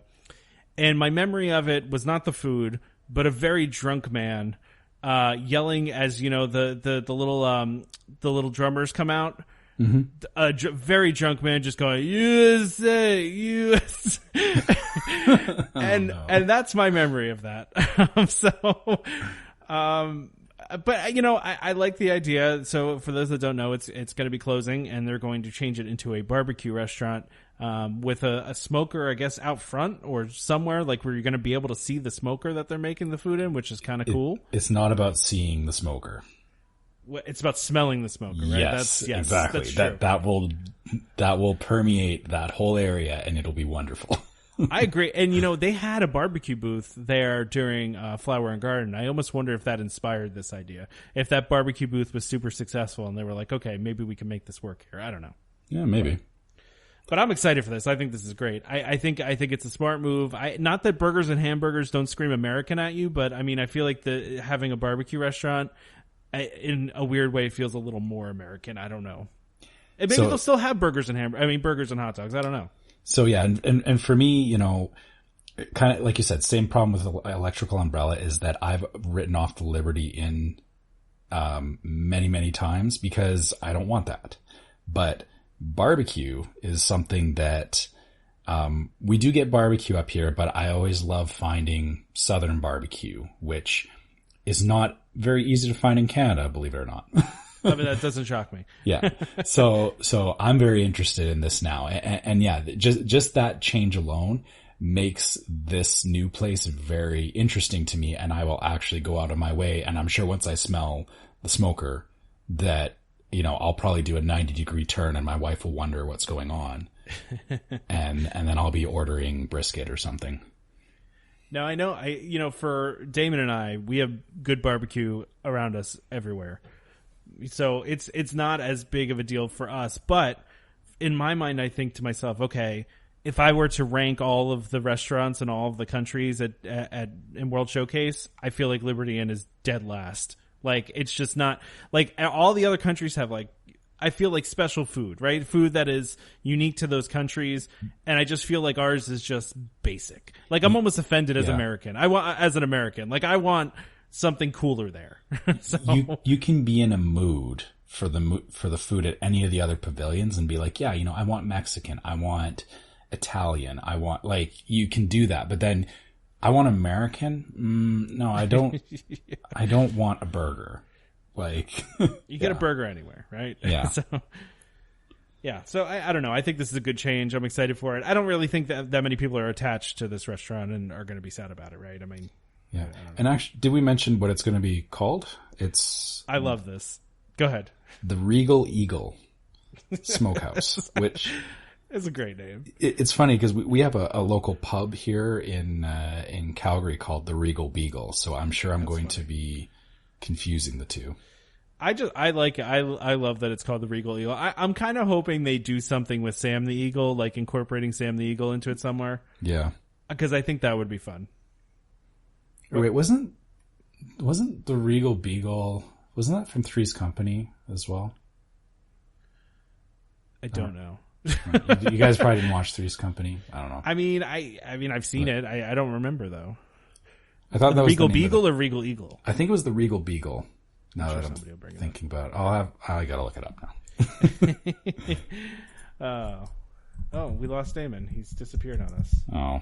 Okay, well, goodbye to Damon. I bet you he accidentally closed the window and just disappeared. Probably. That's okay. Yeah. That's okay. It's okay, though, because, Damon has to go to bed earlier than us due to other obligations, so we understand. Oh, Damon just sent me a text message that his power went out. Oh, jeez, of course. Well, that's a problem. So, all right, well, he had to go anyway, so, we'll say our goodbyes to Damon here. So the website might be down. That's funny. That's funny. Yeah. But no, so store.welcomehomepodcast.com. Check it out. But yeah, we're working on it. But so yeah, no, I'm excited about this. I think it would be fun if they did something with Sam the Eagle in there too. Just cause I mean, you could never have enough, Muppets. You can never have enough Muppets. And, I love, we've talked about this before. I love that little show they do, Liberty Square with the Muppets, the tribute to all countries, but mostly America. But mostly America, yeah. Like if they did that, if they did something like that there, I think that would be amazing. But it's kind of cool because there's a lot of new stuff coming to the American Adventure. Now they're going to move Art of Disney there, and they're going to revamp the restaurant. It feels like a good change. For me, it was you don't go to the World Showcase in America to go to the American Pavilion. Does that make sense? Oh yeah, no, you're totally right. Yeah. For me, it was we always just walked right by the American Pavilion because it was like, we're here already. We don't need to look at this. And this is also speaking as a Canadian too. Like it was never that interesting. But yeah, the fact that there's a new restaurant and they're finding more reasons to go there. Yeah, I will actually stop in there and have a look now because we've overlooked it. Kind of like I'm sure some people will be disappointed, or maybe not, but I don't know. We overlooked the Canadian Pavilion too. We went and we watched the show there once, and same thing. Like we see the Canadian Pavilion and we're like, yeah, we know. Like we get it. We know. I can buy Roots gear at the mall. Like it's nothing special. So I've always wondered this. I want to ask you this, Trevor, as a Canadian. Mm-hmm. Like I go in the Canadian store and I see like Canadian maple syrup in there. Does that feel like stereotypical? Like, oh, of course they have maple syrup. They're Canada. They're Canadians. They have maple syrup in there. Does that feel like weird to you, or no? Like, it doesn't feel like it's a stereotype or anything? No, actually, the funny thing about maple syrup, I mean, you can buy it at any grocery store, but a lot of people, like, when you go to the airport, they have it in the duty-free shop because a lot of people like to buy maple syrup as kind of a souvenir thing, like to bring back to friends in the States or wherever they're going. So yeah, I guess it is kind of a Canadian trope, but honestly, maple syrup is really good. Like, it's true. Like it's after true. You've had maple syrup on a pancake, you don't want Aunt Jemima's on your pancake anymore. Well, and you sent me like these maple syrup cookies one time. Yeah, and exactly. They were like the greatest thing ever. And my stepfather ate them and literally was so enamored with them. He's like, can you buy these anywhere in the United States? I'm like, no. And he goes, we should start a business where we import these and sell them. I'm like, I don't know if everybody's going to be as into it as you. But they were good. I mean, they were really good. Don't get me wrong, but it was. Yeah. It's funny that literally I picked those up at the grocery store. I know, that's funny, right? Yeah. So yeah, the maple syrup thing, it's funny because it is just a thing. It's not. Yeah, it's not normal special. It's just maple syrup. But when it's not there, you notice. Exactly. So back to what we were talking about. Anyway, so Liberty Inn is closing on July 8th, which is coincidentally when you will hear this podcast. So if you're downloading it the day that it comes out, which is July 8th, so too late. Yep, too late. You missed it. If you were really sad about missing, some burgers and hot dogs, but like I said, I'm excited for when they're refreshing stuff, especially with a concept this good. And they're also doing craft beer at this place too. So it's Regal Eagle Smokehouse, craft drafts, and barbecue. I love the name. I thought Regal Eagle is very cool. That like feels like very old school America kind of name to it. Like, and I love it. Like a good pub, right? Yeah. Like, I hope they really, because when you go into that restaurant now, it's not super themed. Like it's kind of a room. I hope they like do it up somehow, like do like some sort of old school, like kind of like Liberty Tree Tavern is. Do something like that, where you make it kind of like look like it's very old and colonial. Very colonial. Those are the words I was looking for. Yeah, colonial. I hope they do that because I think that would be really cool. So I don't know. We'll see. We'll see what this looks like. I don't think they've said when it's going to reopen, but my assumption is that this isn't going to be a huge project, so I can't imagine it's going to take that long. I don't know. Well, but I would hope it would be open by October, November. I mean. Yeah, I would think so. I'll see if I can smell anything when I walk by. That'll really be, that's how I'll know. I guess it depends on how much they're doing, right? I know it says they're building a new patio where you can eat outside, which is nice. So that's cool, but I don't know what else they're doing on the inside. It can't be that difficult to add a smoker in and change the menu and all that fun stuff like that. seems to me like a month, unless they're doing something way more extensive. So I guess we'll find out. But I'm psyched for this. I'm all for it, and I haven't seen anybody whining about it on Facebook. So I think everybody's okay with this. Yeah, I don't think anybody misses burgers. So no, yeah. I don't think people get attached to a lot of things, but I don't know if anybody's really attached to this one. So. Yeah. Except maybe that drunk guy that was chanting USA in there. I do hope they continue. He can still get his drink. Yeah, he can still get his drink, and he can get some craft beers. And I hope they do continue to do that little thing that they. I don't know if you've ever seen it, because it sounds like you haven't been in there.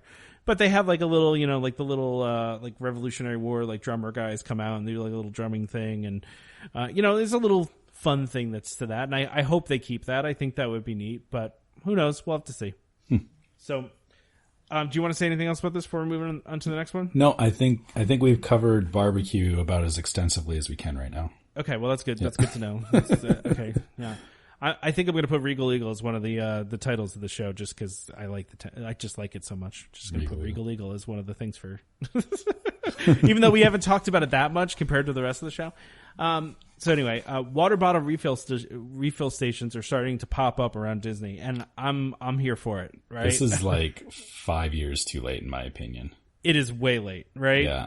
But you know what I honestly think this is, though? I think this is everything to do with their wanting to cut down on single-use waste.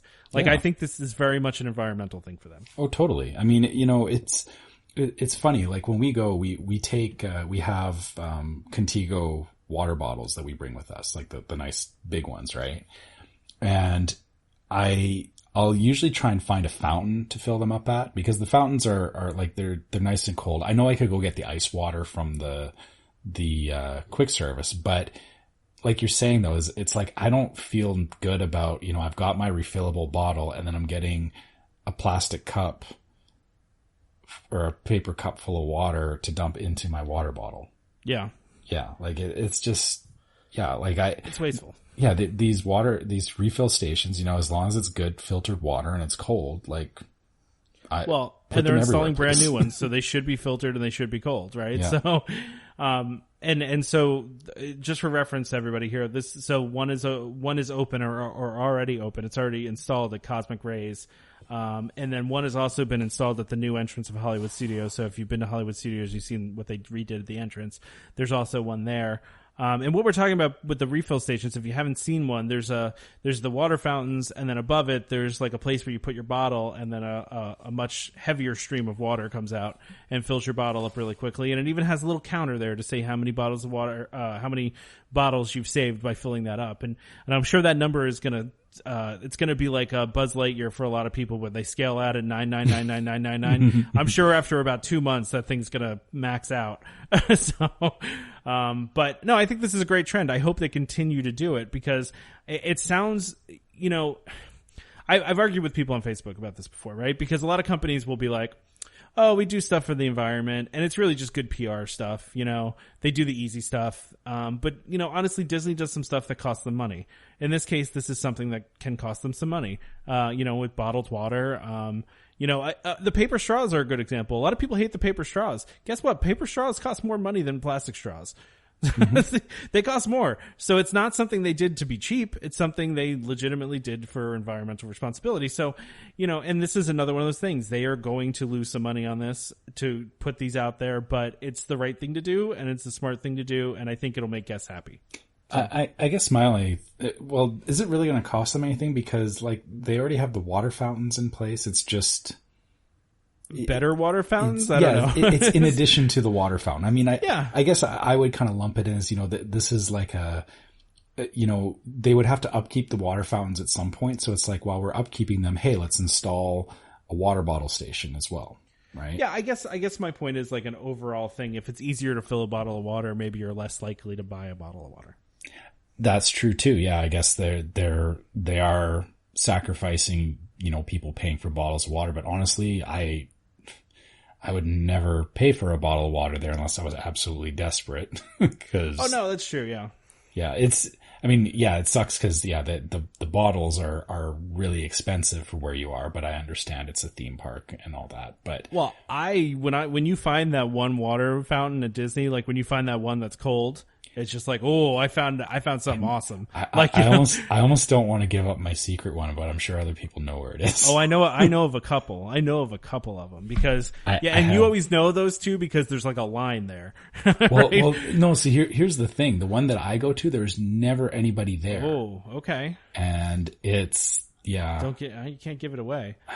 Yeah. I mean, one of them is the Tangle go-to. bathrooms. One of them is the Tangle bathrooms. Just going to throw it out. Yeah. I mean, yeah, the Tangle bathrooms, they're always busy though, right? Yeah. Tangle bathrooms are probably the best bathrooms at Magic Kingdom. I would say definitely the best bathrooms at Magic Kingdom, but they also have cold water fountains there too. So yes. And there is a few other places in Magic Kingdom that have good water fountains. One in particular, every time I go by there, even if my water's not empty, I will go back there and fill it up because it's nice and cold, and I know that there's never a lineup back there for it.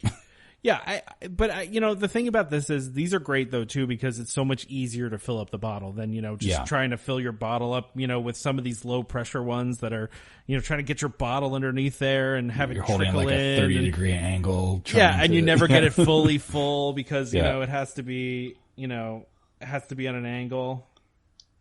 Yeah, no, I'm all for this. I hope that every single water fountain has one of these installed over the next however long it takes them to do this. Yeah, no, I agree with you. I totally agree. So this sounds boring, but there's some transportation news. This isn't boring. I think this is great. I think it's great too. Yeah. I think it's great too. You want to read this one? I did the last one. Yeah. So Disney has announced refurbished buses with phone charging. So there's going to be new Disney Transport Sensational Six buses hitting the roads of Walt Disney World starting this month. These new buses will feature the likeness of Mickey, Minnie, Donald, Daisy, Goofy, and Pluto. And it's a fairly, it's a full wrap of the bus. So you'll know when these buses are coming. I really like the wraps that they did on them. Each of these new Disney Transport buses will have USB ports for guests to charge their devices and Wi-Fi for guests to stay connected. These are good, but I have issues with these things. You have issues with the charging part, right? And the Wi-Fi too, honestly. I mean, really? So, I mean, I do use Wi-Fi when I'm on vacation, but I'm also very, cautious of what I do when I'm on that Wi-Fi. Same thing with the charging. So I guess for those that, have read this article already. I've commented on places on Facebook about this is that, whether it's a Disney bus or not, it's more of a general thing about using a public USB charging station is dangerous because if you have, most people don't think about, the cable that they bring with them. They don't bring a power only cable. They bring a cable that can do power and data. And then they plug into one of these USB charging stations thinking that it's just doing power. But the problem is that there's people out there that want to get a hold of data for users, whether it's, to compromise or to sell or whatever, these unsavory hacker types. And they will put things over top of these USB chargers that they don't necessarily have to pull the charger apart. They just put another face over top of it and you plug into that thinking that it's the face of the USB charger. It's like a credit card skimmer. Yeah, same idea. And so then you plug in, if you have a data cable on your phone, you're now plugged into this thing. And if they've got it set up the right way, it's, pulling data off of your phone, which it's sad that we have to think about things like this. But, like I said, my only caution around this kind of thing is, it's great that there's more places offering USB charging. I think it's worth either investing in ensuring that you have a data only cable, very specifically look for that, or there is. You mean also a charging only cable? Yeah, data only cable. Yeah. Yeah. Or sorry, thank you. Yeah. You said data only, and I was like, wait, that's the opposite of what you want. Yeah. Yeah. A non-data cable. So yeah, charge only cable, or there's little devices you can get which block data. So again, it doesn't matter which cable you plug in. It's an extra dongle that goes on your cable that blocks data from going through on the USB, and it only allows power through. So that's my only issue with these kinds of things is that, it's great that it's happening, but it also makes people a little more relaxed about personal security, which to me as an IT guy, I have to think about security all the time. So yeah, I mean, it's just one more thing. Yeah, no, and I guess and first of all, let's be clear that the Wi-Fi and the bus part is still technically rumored. Disney did not announce that with their announcement, but it's been reported by a lot of Disney sites that is coming, and I guess bus drivers have been telling people that too. So that was not announced in the official announcement, but apparently it is something they're working on. So that one might not be ready for primetime yet. And even at that, I don't know how good Wi-Fi would be on a Disney bus anyway. It's a good question. It's a really good question. I don't know. We'll have to see. I mean, I my assumption is they really want you using, obviously the MDE app, the My Disney Experience app while you're on those buses, doing fast passes, checking your schedule, that kind of thing. That would be maybe why they would put the Wi-Fi there. But, obviously people are going to use it for other things. I doubt it's going to be fast enough to like stream a movie on Netflix. I don't think that's something you're going to be able to do. But it probably will be good enough for you to check, what your fast passes are for the day on the way to the park. So. I guess that does bring up a good point, is that they could actually prioritize traffic going to My Disney Experience. So if you try to do anything else, it's going to be, not good, but then super slow. Yeah. But then My Disney Experience runs okay. But even for me, honestly, I always make sure I have a data plan. Yeah, no, that makes total sense. I don't usually use the Wi-Fi when I'm in the parks. I just don't, because I find it to be kind of unreliable. I've got unlimited data anyway, so it just doesn't bother me. I just use I just use data. And some of the buildings, I find that the Wi-Fi doesn't reach into them anyway. So like I've had it where like I use Hangouts to talk to my wife, and so like we're talking back and forth on Hangouts, and then I'll go into a queue, and then when I come out, it's like there's like 5 messages from her because I was in the queue, and the Wi-Fi didn't go off. So I just stopped using the Wi-Fi after, I think a couple of years ago. I figured out, I was like, it's not worth it to do that. But I mean, I guess it's good. Like you said, it's good for them to have the option there on the buses as well. But, for myself, I'm just a little more suspicious of it too. 'Cause I guess even like on a Disney bus, it would be hard for somebody to get in and compromise it, or it would be harder than like going to a Starbucks and. Yeah, I would think so. I doubt anybody's going to be, bringing a laptop on the bus with them. Like that's you would be surprised. I mean, I guess, but like that just seems like a huge pain. I don't know, but I like the color schemes of these. I think they look cool. I like the new interiors too. Like they have like a faux wood floor going on the floor. Yeah. And the seats look a little nicer and more comfortable. So it looks like a really nice upgrade all around. So that's a good thing. Yeah, that's true. Hopefully this combined with the Skyliner will, more buses, more transportation. I guess that's the thing is, they've said, they're rolling out these new buses. I would guess that they're running alongside some of the older ones. Like it's not like they're taking out older ones when they bring in these new ones. I got the impression that these were current buses they were just reskinning and redoing. Oh, okay. I thought these were brand new. Okay. I don't know. They could be. I don't know. I mean, they didn't. I don't think they really said if they were or not. But, I just kind of got the impression they were just redoing the graphics on the outside and just refurbing them on the inside because, they have still some of those older buses in rotation. You still see them out there. And they never even bothered to really, skin them into the newer color scheme, like that silver and red that they have going on. So you still see some of those out there, but I don't know. It could be new buses. I mean, it could be more, right. But the other thing is with the monorail, Monorail Silver, had a whole like redo, right? They redid the whole interior. They redid the paint on it. Maybe it doesn't smell like a barnyard anymore. I don't know. That was going to be my next question is, how's the smell? How's the smell? I mean, it seems like they reupholstered everything and they redid like carpets and all the design and everything. Here's my question with this. Are these all cosmetic things? Because to me, that redoing all that stuff makes it seem like they're not buying new monorail trains anytime soon, or it's, years away. And if they're going to do that, if they're going to redo them like that, are they also going to redo the internal pieces so it's a little more reliable? I don't know. I mean, I would think that feels like a full overhaul of the train. And my assumption would be that the internal parts are being overhauled too. I don't know. Well, I wouldn't put, new monorails and a refurbish of old monorails in the same bucket personally. Okay. Because even when they bring in the new monorails, it's not like the old ones are going to get instantly decommissioned. So, that's true. That's a fair point. Yeah. So I think, you know, this is probably something that was just due regardless, is that the monorails needed some touching up. And I think it's an overall thing, kind of like, you know, along, like, it's the same as the buses, right? Is that, you know, they're seeing some wear on the buses and on the monorails, and they're going, yeah, you know, we need to, you know, spruce these things up regardless of, we know that, you know, the new monorails are coming next year or whatever, but the old ones will still run alongside it for a while.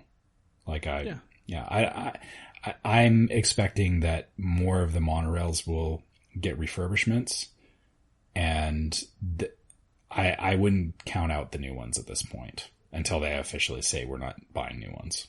I mean, I feel like they have to buy new ones. There's not a choice in this, right? I mean, they're already like at least 10 years over their lifespan that they were. I mean, they're pretty far past it at this point. So here's sorry, rampant speculation tangent here. We need like a little like sound or something, like a little siren, or just like rampant just need like a little sound effect there. I'll see what I can get. Rampant speculation. I like it. So because the monorails are so overdue, do you suppose if the Skyliner did well enough that the actual monorail line could get a full decommission and get replaced with Skyliners? That's a good question, Trevor. I have seen some rumors out there that they purposely left the way the Skyliner has been built is there is room for expansion. That there is a potential phase 2 to the Skyliner if it ends up working out well, which includes extending it to like Animal Kingdom and some of the other hotels. And then I saw that there's also a potential phase 3, which includes expanding it to Magic Kingdom. I don't think they would ever decommission the monorails fully, because I'll tell you why. One reason's money. Okay. And the reason I say money is because the monorail premium on those resorts around Magic Kingdom is a real thing. They charge you a lot more money to be on that monorail, and it is a really nice convenience. Also, I mean, what would they do? Would they tear it all down? I mean, what do they do with the Contemporary? Like, they just board it up, and you know, like, I feel like that's such a feature of that hotel, you know? Yeah, I guess you're right. I wasn't even thinking about the Contemporary specifically. I was just looking overall. Yeah, but then I guess you also have the track that goes around Spaceship Earth and everything. Yeah, that would be a big. Yeah, I don't think they ever get rid of it. I don't think that's. I think that's one of those things that's like let's call it a Small World thing. Right, where it doesn't matter how old it gets. It doesn't matter if new things have come along that are better. It's always going to be there because it was Walt's thing. He was all into monorails. It's worth noting, you know, he used to be still there at Disneyland. Yeah, it's still there at Disneyland. I mean, you know, if you read into these things, originally the first monorail he went on was actually a suspended monorail. But he felt like I believe I read that he got motion sick on it, or his wife got motion sick on it. And because it swung a little bit too much, I guess, when you went around corners. But yeah, so and then you ended up with the not suspended monorail. But anyway, that was one of those things where it's like, you know, that was an original Walt thing that I feel like they can't get rid of. I feel that way with the Carousel of Progress too. I don't feel like they can get rid of that no matter what they do. I do think I have a hunch that they're going to announce an update to that at D23 this year. I get a feeling that they're redoing Tomorrowland. I just get a feeling that that's going to be part of it. But anyway, it's an aside. But I know what you mean. I think the way that the parks are going now, and with all the stuff that's opening over the next 5 years, I think they're in a space where they need to be all of the above, as opposed to, you know, adding something instead of replacing. It's you know, have all of the things. Exactly. That's kind of what my feeling is. The more transportation they can have, the better. So even if they did extend the Skyliner to Magic Kingdom at some point, I think they'd still keep the monorail. I think that would still exist. I don't think they'd get rid of it. I hope you're right. And that would be crazy because, you know, walking on Magic Kingdom, you have buses, you have ferries, you have the monorail, and then if you have the Skyliner. It'd be amazing. That's so much transportation. Yeah, that's just crazy. it's a lot. Yeah. But those gondolas are fairly easily expandable. So, so that, way more so than the monorail. Because the thing you always hear people is like, oh, I wish they would extend the monorail. Not that easy. The monorail is super expensive to expand. But also think about this. Like, if you want to make another connection point into Epcot, it's not as easy as just saying, oh, we're just going to use the existing station. You literally would have to build you'd have to rebuild the whole station. Yeah, you have to build a whole new beam in that station and a whole new loop. Monorails go, they go in two directions, but essentially they can't really go off that established track. Not that the gondolas can't, but it's just a little bit different. And it takes up a lot more space. You could put these gondolas in small spaces. Those stations are huge for the monorail. So I understand the sentiment behind expand the monorail, forget the gondolas. I get it because I love the monorail as much as everybody else does. But I also just think from a practical perspective, I just don't think it's there. And that's just especially with how expensive it is. And how unreliable it is at this point, So they're moving something to the Skyliner that is super reliable, super high capacity, and you also have to look at it this way too. The monorail is a problem too, where if one thing breaks, if one train breaks, the whole system's down, right? You have to stop the whole system. That's not how it works with the gondolas. If one of the lines stops, the rest of them can continue to function. Or, it's not the ride vehicles that, would break on those. It's the actual stations. So it's a different thing. It's a lot easier to fix. It's a lot easier to bring people in. It's more reliable. It's a whole different kind of thing, So anyway. Yeah, sorry, I kind of invoked a whole tangent there. That's what we do. And the funny thing is, going into this episode, I was worried we weren't going to have enough content. We have too much.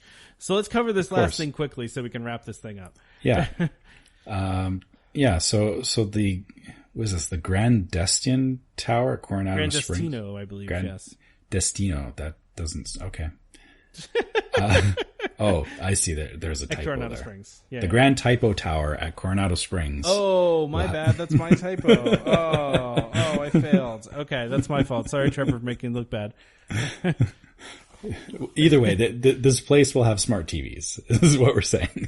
Smart TVs, though, that can show like your PhotoPass photos and show you FastPass information and stuff like that. Yeah. So we had talked about this prior, that them bringing these smart rooms into the hotels where, so it's a smart TV, kind of like having a Google Home in your hotel room where you can ask it questions. You can find out bus information, weather information. You can check out your fast passes, all that kind of stuff. And then, I like this tag here. The additional features will include a full library of 7 free on-demand Disney movies. 7? What? Wow. 7 whole movies. That's amazing. But supposedly once Disney Plus rolls out, they're going to include that. So yeah. So that right there, I think that's a huge sell. Having, when I go to Disney, I pretty much turn on the Disney channels like Disney XD or whatever they are. And I watch Disney stuff. So having on-demand Disney, I think is a nice perk as well. Well, that eliminates too. If they do that, that completely eliminates the DVD rentals thing that you can do now. Like it makes it completely irrelevant to have that.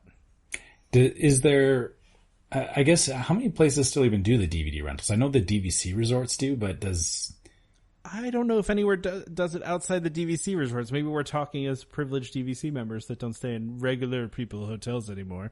Yeah. But I know all the DVC resorts still have it. What'd you say? I don't even care about DVD rentals as it is. You know what though? I did it one time. So we were going to Hollywood Studios the next day, and we had like a fast pass for like the Frozen show. And this is when we took my mom. My mom's like, I've never seen Frozen. I was like, all right, well, let's go get Frozen. So I just went and got Frozen, and we watched Frozen. So that was the only time I did it. But I think I would do it with my, have that with my daughter. But if there's going to be Disney Plus in all the rooms, then, it makes DVD rental pointless. So yeah. Yeah, like I said, for us, it's, we turn on Disney XD and it's like, we just watch whatever's on. It's not like we're hunting for specific things, but, having that library where I can go and turn on DuckTales or turn on whatever show I'm into at the time. That's kind of nice. Like the on-demand aspect, I think is really good. So. Yeah, no, I would agree.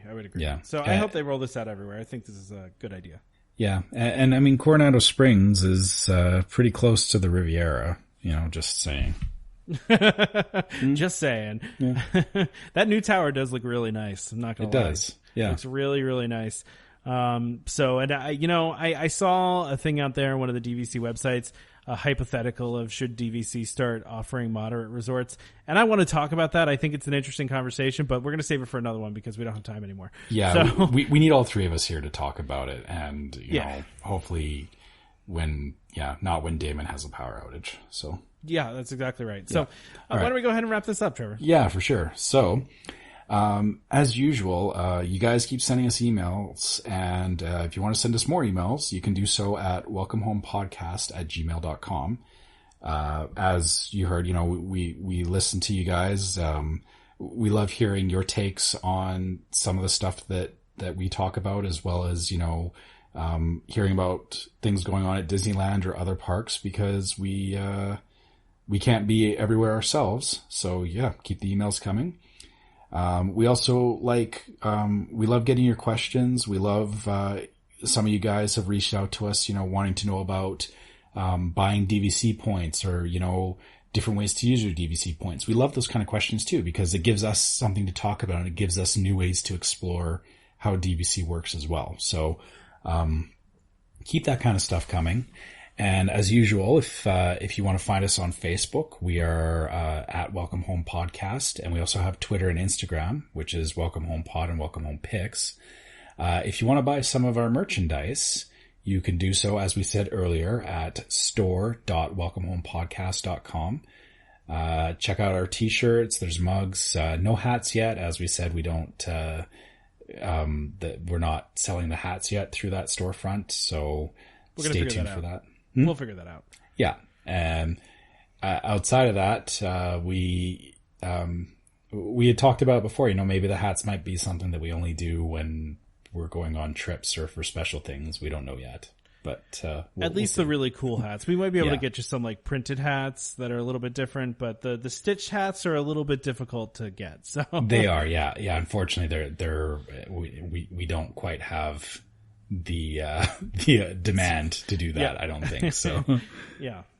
But definitely check out our storefront, because I think the stuff that we have on there is nice. Like it's really nice stuff. So I hope that our listeners would enjoy it as well. And I'll tell you too. Sorry, Trevor. Don't mean to interrupt you. Right now, it's just basic. It's just our logo. We are going to be adding some fun DVC kind of shirts in the future.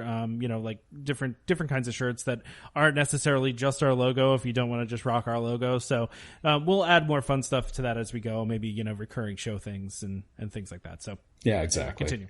Yep. And I was going to say also, if anybody who does buy our stuff, I kind of want to put it out to you guys, send us a pic of your shirt somewhere else, you're in your hometown or at like somewhere cool in your city or whatever. I would love to see all the places that we got our listeners wearing our gear.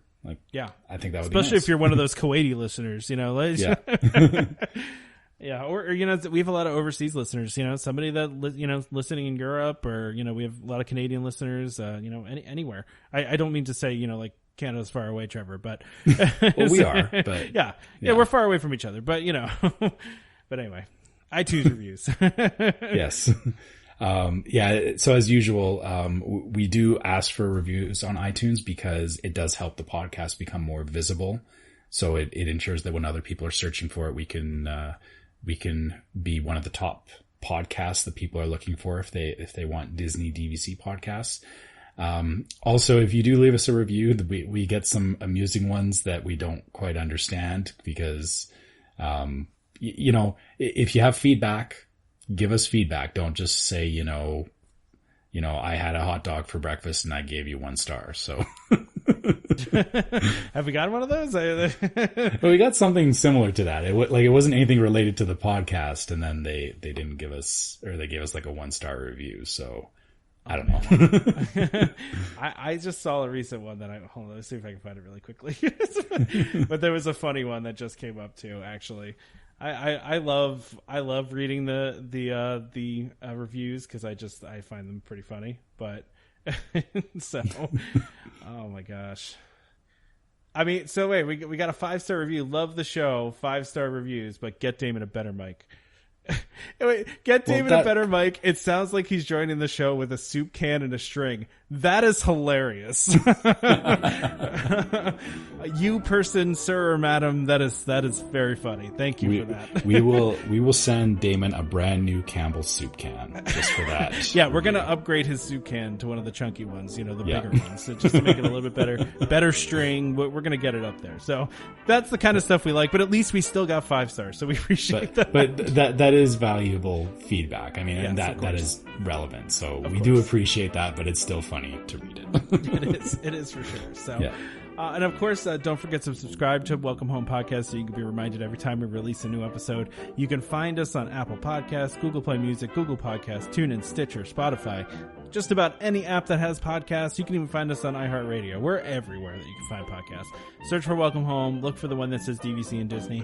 Of course, as always, just a reminder to our listeners, Welcome Home Podcast is for entertainment only. We are not employed by the Walt Disney Company, and as such, any and all opinions we express on this show are our own. So talk to our DVC representative, a cast member, call Disney directly for more information about anything we talked about today. A big thank you to DVC Rental Store for sponsoring this episode. We really appreciate them, and would appreciate if you support the people that support us. Of course, join us next time for more Disney Parks discussion and, of course, more DVC talk. We hope to see you all real soon. This is Skipper Albert Awol, the voice of the jungle, signing off from Welcome Home Podcast on the DVC. We do a huddle when we hit a chair. How she can cuddle is no man's affair. I looked around from pole to pole, found her in a sugar bowl.